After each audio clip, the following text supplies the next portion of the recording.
everybody, it's Big Mama here, and there is something I've been wanting to show y'all for a while, but I haven't had the materials to do it with.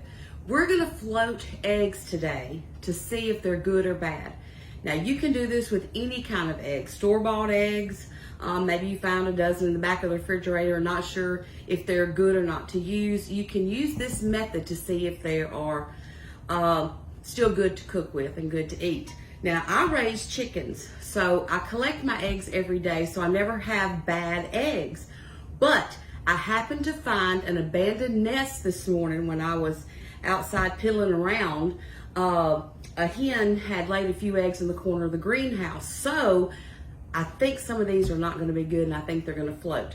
Now, you want to get a big bowl of water, and you want your water to be about 20 degrees warmer than your eggs, okay? So if you're pulling eggs out of the refrigerator, you can just use tap water. Cold tap water is fine. If you are, like me, taking them from outside, it needs to be about 20 degrees warmer. So I've got baby bath warm water in here, which is about 90 to 110 degrees.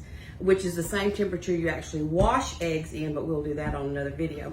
So let's go ahead and get started. I'm just gonna take some eggs that I have here, and I'm gonna show you. We're gonna put them in the bowl, and if they sink to the bottom, they are perfectly good to eat, okay? They are fresh, they're fine. The reason you do this is an egg has an average of 8,000 pores on it, okay? And as it sits out or it is in the environment, it's going to lose moisture, okay? And as it loses moisture, it can also let bacteria in through those pores, and that's the danger of getting a rotten egg. But as long as your eggs sink to the bottom of the bowl, they are fine. Now here are the eggs that I found this morning, and this one, all right, do you see that egg floated? Let me see if I can, I can't stand these camera views, but you see it's floating. So we know that egg's not good. There were several of them out there. Here's another one. Yeah, it's floating. Here's one. Well, that one sort of went down, but it's halfway floating. Let me see if I can get a better camera angle, or maybe hold this bowl like that. You see the ones that are sitting on the bottom, those are bad. And then I've got some that are sort of suspended halfway up and halfway down. Those are bad too. So the only one in here that's good is the one that sunk to the bottom, and maybe she laid it very recently. So I'm just gonna add a couple of more of these eggs and see. That one's floating, that's a bad one. That one's sort of floating, sort of bad, but I wouldn't trust it, so I'm not gonna use that egg.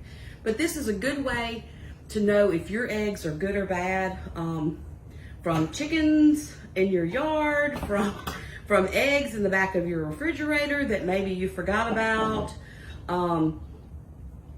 This is a very good way to test your eggs. So any of the eggs that float are not good, the ones that sink to the bottom are. Another tip is, always when you're cooking, you always crack your egg into a separate container. Don't crack your eggs straight into whatever you're cooking. And that holds true for store eggs too, because you don't know how old they are.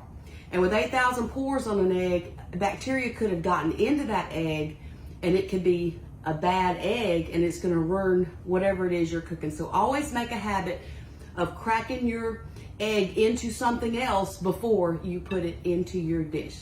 So anyway, that's a great tip from Big Mama today on how to test the freshness of your eggs. Thank you, babies.